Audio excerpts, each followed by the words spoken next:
Hi, welcome to another episode of Hot Takes. Now, a lot of regular viewers will know that I've been describing Labour voters as having buyer's remorse for voting Labour.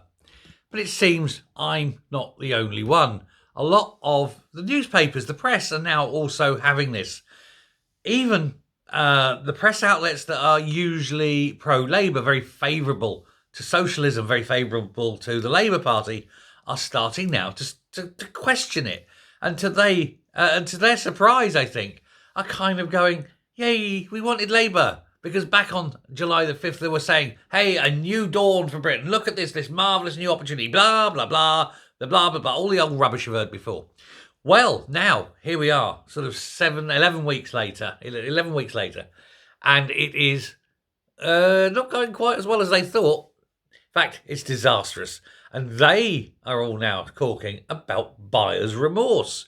Should we have elected a party like this? Should we not have looked in to see what Keir Starmer was like before voting for him? I said that. I told you exactly what he was. I said all along he's a cultural Marxist. He spent time in his youth in Soviet Russia. And so you have what has become what I suppose you could describe as a loveless landslide on July the 5th. You know, this landslide of votes, but really nobody voted for them. It's just the peculiar vagaries of the British voting system gave them such a huge majority. They had this landslide, but nobody really wanted them. And it's turned from a loveless landslide into a regime of absolute despicable hate. Nobody supports them now. Even their own supporters are going against them.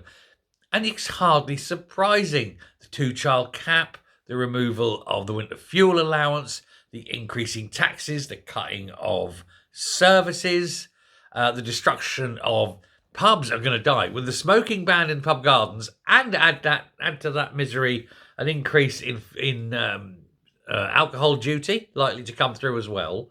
They're absolutely going to destroy the pubs in this country. Although that's probably planned for, because the new Brits don't drink alcohol much, do they?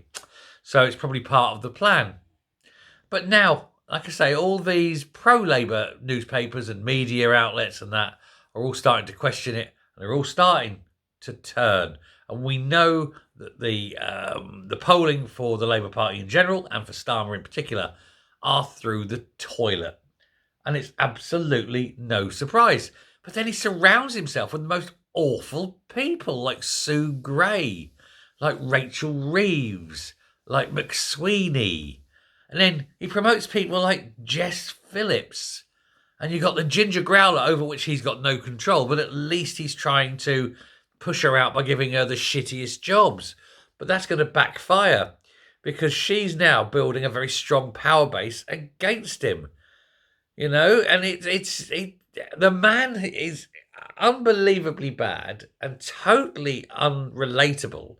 Like I say, we've seen this at Southport, where he just couldn't help himself but look awkward. But whenever he's anywhere, if he's walking down a row, and he could be in the House of Commons, and just walking through the Commons, and he's like, look ahead. Oh, there's normal people. Don't engage. Don't take eye contact. He's just inhuman. You know, he didn't even have a honeymoon period. Most people have this honeymoon period when you come to power. His died almost straight away. And then he's been caught lying with the 22 billion shortfall they kept pushing. Turned out to be a load of old bollocks. Then he's been caught with his fingers in the cookie jar in terms of £100,000 worth of freebies. Then he's getting other people to buy his wife's frocks. And it just stinks. And so now, even as I say, all the friendly press have turned against him. It can be only a matter of time and he's gone. And not soon enough, I suspect. That, and of course, the fact that the backbenchers are deeply, deeply worried about their jobs. And they've got reform snapping at their heels, and they know it. Especially in red wall seats. They are the ones where they know that this will be a one-term parliament. Let me know what you think. Thanks a lot. Bye.